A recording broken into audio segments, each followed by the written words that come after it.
Life in lockdown is starting to become the new normal for many of us. Quick trips to the supermarket, working from home, and no social gatherings. We're all starting to adjust to this new and strange way of living during the times of COVID-19. But life in lockdown, inundated as it is with countless hours of screen time, is also sadly bereft of social time. We're starting to face more and more time alone, and that is something that is hard to get used to.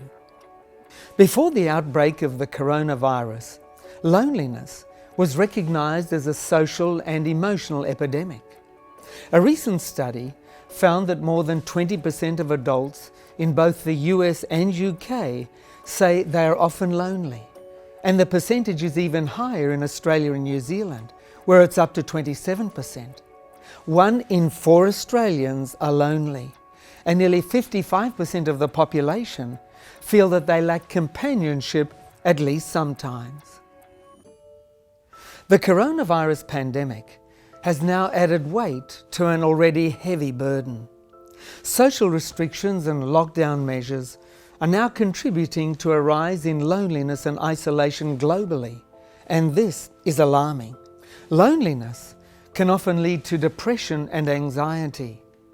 This is an especially significant piece of information because statistics tell us that 1 in 7 Australians will experience depression at some point in their lives, while 1 in 4 Australians will experience anxiety in the same period of time. In 1938, researchers at Harvard Medical School launched the Harvard Study of Adult Development. The study is currently the longest running study of adult life ever undertaken and has now been running for over 80 years. The study has followed the lives of 724 men who are divided into 2 groups. The first group of young men were in their second year of study at Harvard University in 1938. The second group were young men of the same age from Boston's poorest inner-city neighbourhoods. Every 2 years, researchers contacted the men to find out how they were doing. They were sent questionnaires to fill out, interviewed in their homes, and received medical screenings, including brain scans. Researchers also interviewed their wives and children. One of the key points the study discovered was that social connections are vital to our well-being, whereas loneliness kills. People who are socially connected are happier and physically healthier, whereas those who are lonely or isolated experience a decline in their health earlier in midlife. The study also found that the men who are in stable, happy, securely attached relationships at age 50 were the healthiest at aged 80. The study shows a direct correlation between loneliness and a decline in physical well-being. So, what can we do to quell loneliness, especially during these unusual times we live in? Well, the most important thing is to maintain and build relationships and plug into a warm and friendly community. Here are some simple suggestions to help do that. First, for those who use technology, there's video calling like Zoom, Skype, WhatsApp, and Facebook Messenger. Wonderful ways to communicate and build relationships. Then there's texting. And of course you can form online groups. You can forward an article of interest. And then there are shared virtual experiences. You can make a visit to the zoo and have a safari. You can visit museums and galleries. And then there's social media. Share a photo or a funny video. Wonderful ways to keep in contact and build relationships. And for those who aren't familiar with technology, here's a few no-tech ideas. Phone calls.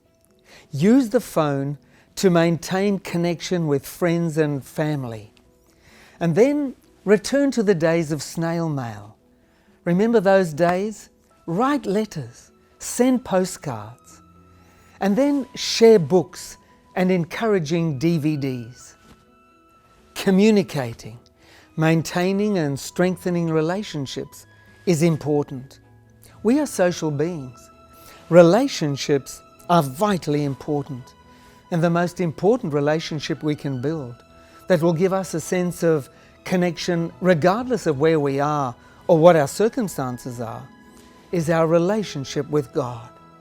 In Matthew chapter 28 and verse 20, Jesus says this, "I am with you always, even to the end of the world." And then in Hebrews chapter 13 and verse 5, he says, "I will never leave you nor forsake you." Jesus promises to stay by our side no matter what we face.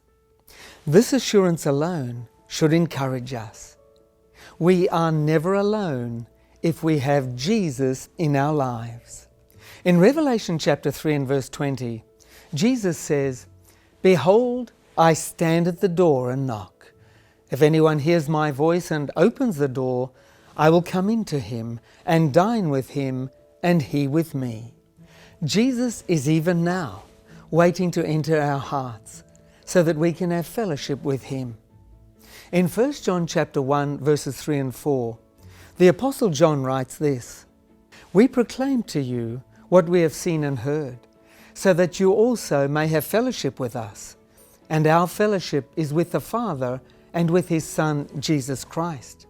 We write this to make your joy complete."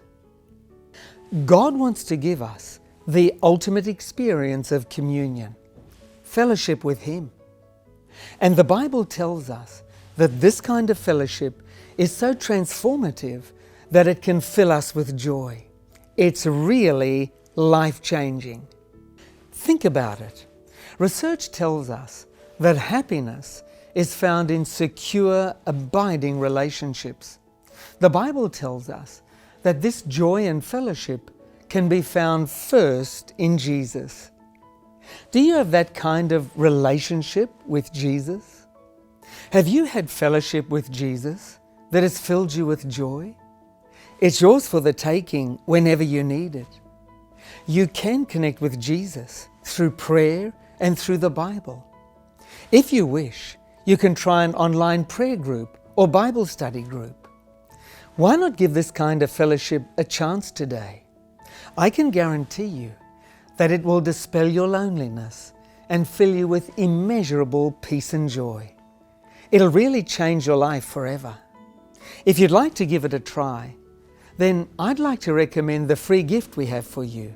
It's the booklet, Finding Courage to Meet Life's Challenges.